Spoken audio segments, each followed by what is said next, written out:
देश के अंदर जो आज़ादी है, राइट टू स्पीच की आज़ादी है, राइट टू फ्रीडम की आज़ादी है, वो आज़ादी कहीं ना कहीं लोगों से छीनी जा रही है। लोगों को बोलने बाबा रामदेव ने जो प्रोडक्ट सुनिए, वो आपकी मर्जी है, आपका विचारधारा है, आप कुछ भी कहिए। आपके लिए बाबा है। हाँ बिल्कुल, हमारा विचारधारा है, हम जो दिल में आएगा कहेंगे। नहीं है आपके लिए। आप नहीं हमें कहेंगे कि हम क्या किसके लिए नहीं, आपके लिए मर्जी हम कुछ भी कहें, मेरी मर्जी हम कुछ भी कहें।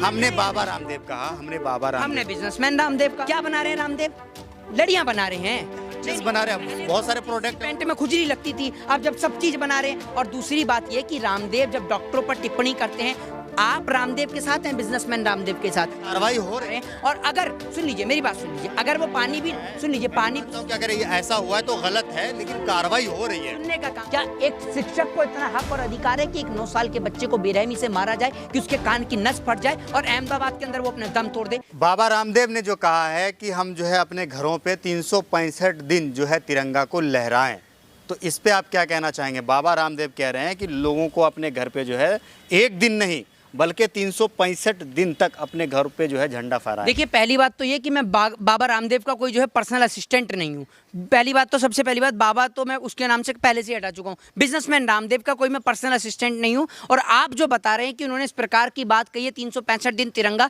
तो तिरंगा तो जो है लोगों के घर पर लहरना चाहिए, लेकिन तिरंगा जो है वो स्वाभिमान के शोर और शान से लहराए। सुन लीजिए, तिरंगा अपनी शान के साथ ही लहरता है। और बाबा रामदेव, बिजनेसमैन रामदेव हो या कोई भी व्यक्ति हो, वो हमें आकर नहीं बताएगा कि हम तिरंगा लहराएं या नहीं लहराएं। बाबा रामदेव ने जो प्रोडक्ट सुनिए, वो आपकी मर्जी है, आपका विचारधारा है, आप कुछ भी कहिए। आपके लिए बाबा है वो। हाँ बिल्कुल, हमारा विचारधारा है, हम जो दिल में आएगा कहेंगे। नहीं है आपके लिए। आप नहीं हमें कहेंगे कि हम क्या किसके लिए नहीं, आपके लिए मर्जी हम कुछ भी कहें, मेरी मर्जी हम कुछ भी कहें। हमने बाबा रामदेव कहा, हमने बिजनेसमैन रामदेव कहा। ठीक है, आप सवाल करिए। मेरा सवाल ये है कि बाबा रामदेव की जो स्वदेशी प्रोडक्ट है, इससे आपको गर्व महसूस होना चाहिए कि हमारे देश के अंदर भी वो चीजें बनने लगी हैं जो पहले देश में नहीं बनता था, तो जो हम दूसरे देशों से खरीदते थे। सुन लीजिए, पहली बात तो मैं आपको बता दूं कि दूसरे देश से खरीदते थे। ये आपका भ्रम है कि दूसरे देश से खरीदते थे। क्या बना रहे हैं रामदेव?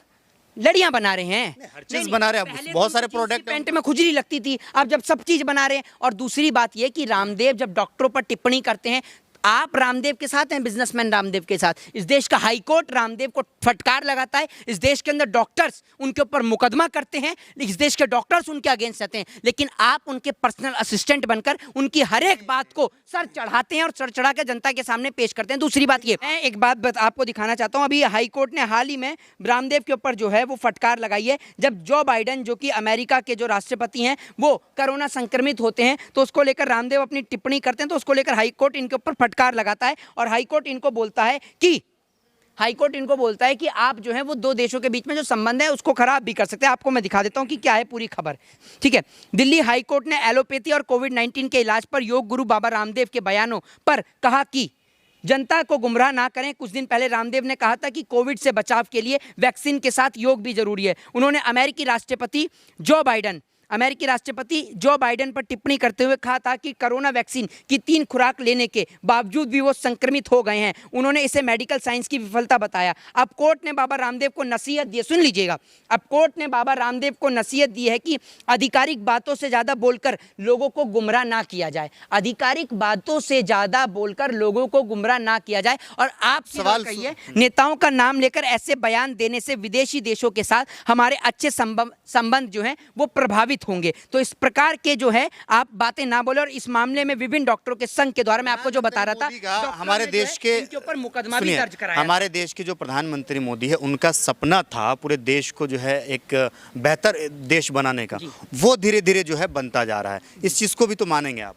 बहुत बेहतर, कुछ ज्यादा ही बेहतर देश नहीं बन रहा है। काम हो रहा है ना, देश में काम हो रहा है ना, सवाल है काम हो रहा है ना। इन्होंने बोला कि मोदी जी जो है वो बहुत अच्छा करते आ रहे हैं। आप सुनिए, इस देश के अंदर एक बच्चा जो कि पानी पी लेता है उसकी हत्या हो जाती है, बहुत अच्छा हो रहा है। ये मैं नहीं, ये पत्रकार की नजर में इनको नजर आता है। इस देश के अंदर बलात्कारियों को सजा से मुक्त कर दिया जाता है। उनको अभी सिद्ध नहीं हुआ है कि पानी पीने के वजह से हुआ, क्या हुआ, वो भी एक तरीके से बताया जा रहा है कि प्रोपोगेंडा है या कुछ भी है। इतनी सारी कार्रवाई हो रही है, इतनी सारी वीडियो जो सामने आ रही हैं, हम उसी के तर्क कार्रवाई हो रही है। और अगर सुन लीजिए, मेरी बात सुन लीजिए, अगर वो पानी भी सुन लीजिए, पानी क्या करें, ऐसा हुआ है तो गलत है, लेकिन कार्रवाई हो रही है। सुनने का काम करेंगे आप। चलिए, वो पानी भी नहीं पी रहा था तो भी क्या एक शिक्षक को इतना हक और अधिकार है कि एक 9 साल के बच्चे को बेरहमी से मारा जाए, कि उसके कान की नस फट जाए और अहमदाबाद के अंदर वो अपने दम तोड़ दे? सुन लीजिए, अब बलात्कारियों को जांच हो रही है, जांच चल रही है, जब इस पे फैसला आएगा तो पता चलेगा क्या है, क्या दूध का दूध पानी का पानी हो नहीं है, सुनना चाहते नहीं है, या सरकार की बुराइयों से दर्द और तकलीफ होती है? सुनना चाहते नहीं है, या सरकार की बुराइयों से दर्द और तकलीफ होती है? मुझे सरकार की बुराई से दर्द तकलीफ क्यों? आपके पास भी राइट है बोलने का, बोलिए। तो सुनिए ना, एक शब्द को सुनते हैं, बड़ा अच्छा लगता है और बहुत मजा आता है इस प्रकार की बहस और डिबेटों को करने में जो लॉजिक और तर्क के साथ हो, तो सुनने का काम करिए।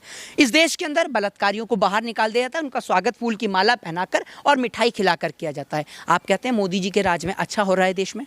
सेकंड पॉइंट, इस देश के अंदर रोटी के ऊपर, अनाज के ऊपर, कपड़े के ऊपर और तमाम चीज़ों के ऊपर, कॉपी किताब और कलम के ऊपर टैक्स लगा दिया जाता है। क्या आप कहेंगे कि मोदी जी के राज में इस देश के अंदर अच्छा हो रहा है? इस देश के अंदर मस्जिद और मंदिर के नाम के दंगे होते हैं। इस देश के अंदर दंगों के आड़ में कई लोगों के घर और परिवार उजड़ जाते हैं, कई जगह आगजनी हो जाती है। आप कहेंगे कि मोदी जी के राज में अच्छा हो रहा है?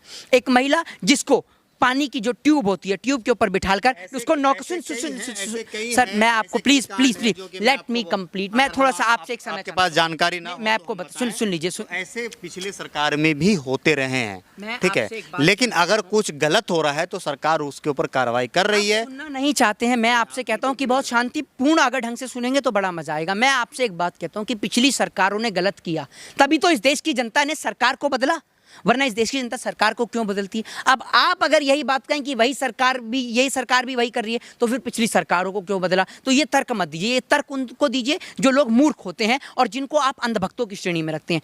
मैं अंधभक्त नहीं हूं, मैं इस देश का एक जानकार नागरिक हूं, मुझे हर चीज की। मूर्ख कौन है? सुन लीजिए, मूर्ख और अंधभक्त वो जो है जिनको इस देश में बलात्कारियों को जो है वो जाति धर्म के नाम पर देखते हैं। तो हमें कोई नहीं दिखा जो स्वागत कर रहे हैं बलात्कारियों को, आपको कहां से दिखेगा? आप तो रामदेव के पर्सनल असिस्टेंट के तौर पर देखते हैं, आप बीजेपी के तौर पर देखते हैं, तो आपको कहां से दिखेगा? वो आपको नजर नहीं आते जो लोग बलात्कारी जो का स्वागत जो है फूल की माला पहनाकर करते हैं और उनको मिठाई खिला रहे हैं? ये मूर्ख नहीं है?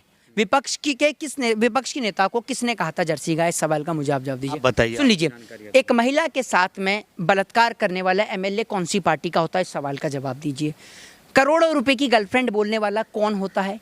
किस पार्टी का प्रधानमंत्री है? किस जगह का मुख्यमंत्री है? किस पार्टी से संबंध रखता है? इस सवाल का जवाब दीजिए। याद कर रहे हैं आंखें चौड़ा कर, लेकिन याद नहीं आएगा क्योंकि ये सारी जो है ये कमियां खामियां जो हैं ये बीजेपी की हैं, इसलिए आपको जल्दी से याद नहीं आएंगी। महिला की जब बात हो रही है तो आपको बता दूं, मध्य प्रदेश के अंदर एक महिला को, जो प्रेग्नेंट लेडी है, गर्भवती महिला है, उसको ट्यूब के अंदर बिठाकर नौका पार कराई जाती है।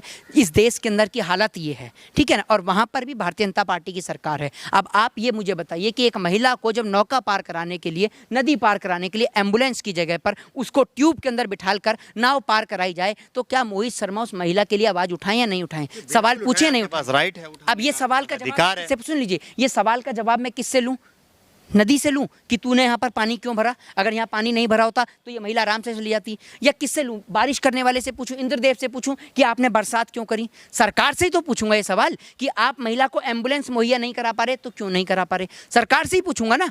आपके पास बिल्कुल राइट है, अधिकार है पूछने का, पूछिए। तो सरकार से ही पूछ रहा हूं। तो आपने ये क्यों बोला? आपने ये क्यों बोला कि पिछली सरकारों में भी ऐसा ही गलत ठहरा देना, ये चीज तो गलत है ना भाई। अब ये एम्बुलेंस के मामले में कौन जिम्मेदार है? एक पार्टी का जो क्या कहते हैं एमएलए जो बलात्कार करता है, कुलदीप सिंह सेंगर, बीजेपी का है, तो क्या आप उसको बीजेपी का नहीं मानेंगे? ये बात का आप मुझे जवाब दीजिए। बिल्किस बानो का जो मामला है वो गुजरात का है, तो क्या आप इसको नहीं मानेंगे कि गुजरात में पीएम नरेंद्र मोदी वहां से गुजरात के मुख्यमंत्री भी रहे हैं और आज प्रधानमंत्री हैं, तो पूरे देश के प्रधानमंत्री हैं। पूरे देश में गुजरात का रोल मॉडल प्रस्तुत किया जाता है, लेकिन उसके बाद जब आप देखते हैं गुजरात में महिला असुरक्षित है, लेकिन उसकी खबर अगर कोई फैलाए तो कुछ करे तो उसके घर पे कार्रवाई हो जाती है। आप गुजरात को लेकर कोई भी खबर उठाइए, कार्रवाई हुई है किसके ऊपर? अभी हमारे एक साथ सुन लीजिए, वही आपको बता रहा हूँ कि हमारे ऊपर केस और मुकदमे नहीं हुए हैं पहले, या पुलिस हमें गिरफ्तार नहीं करती। अभी एक हमारे साथी, सुन लीजिए, सुनिएगा पहले, अभी हमारे एक साथी हैं, उन्होंने गुजरात को लेकर, महंगाई के ऊपर लेकर, प्रधानमंत्री के ऊपर लेकर एक टिप्पणी कर दी, जिसके बाद गुजरात की सरकार उन्हें उठाकर ले जाती है और उठाकर उनको गुजरात ले जाती है। अभी भी उनके ऊपर गुजरात का मुकदमा चल रहा है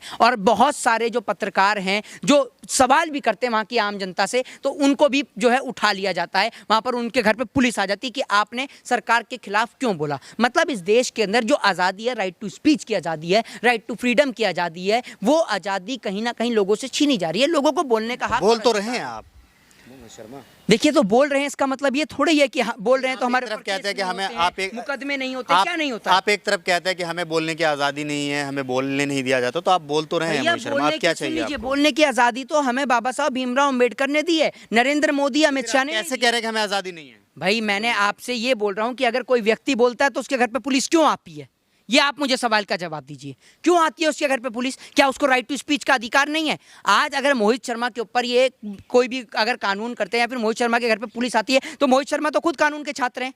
अगर मेरे घर पे पुलिस आएगी और मेरे घर पे आके पुलिस सर्च करेगी, तो मैं तो पुलिस से सबसे पहले सर्चिंग वारंट मांगूंगा ना, कि आप मेरे घर का सर्चिंग वारंट दीजिए, उसके बाद ही तो आप मेरे घर को सर्च करेंगे। आप मुझे अरेस्ट करने आएंगे तो सबसे पहले मैं ये पूछूंगा ना कि आप मुझे मेरा अरेस्टिंग वारंट दिखाइए, मेरे को किस बेस पे, किस आईपीसी, किस सेक्शन के अंतर्गत आप मुझे अरेस्ट कर रहे हैं, आप मुझे बताएंगे ना। लेकिन वहीं अगर एक आदमी जो अशिक्षित आदमी है, उसके घर पे पुलिस आ जाती है, जो रिक्शा चलाता है, ठेला चलाता है या सब्जी बेचता है, तो वो बेचारा पुलिस से इतने सवाल ही नहीं कर पाता। तो कहीं ना कहीं उसकी जो राइट टू स्पीच की जो आज़ादी है वो उससे छीन रही है। तो मैं आपसे कहना चाहूंगा कि आप सत्य को दिखाइए, सच को दिखाइए। बिल्कुल, हम सत्य को दिखाते हैं। तो हमारे साथ जुड़े हुए थे मोहित शर्मा। आपको क्या लगता है इस वीडियो के कमेंट सेक्शन में जाइए और कमेंट करके आप भी अपनी राय जरूर दीजिएगा। वीडियो अगर आपको अच्छा लगा तो इसे लाइक और शेयर जरूर कर दीजिएगा। जय हिंद, अपना ख्याल रखिए, हंसते रहिए, मुस्कुराते रहिए।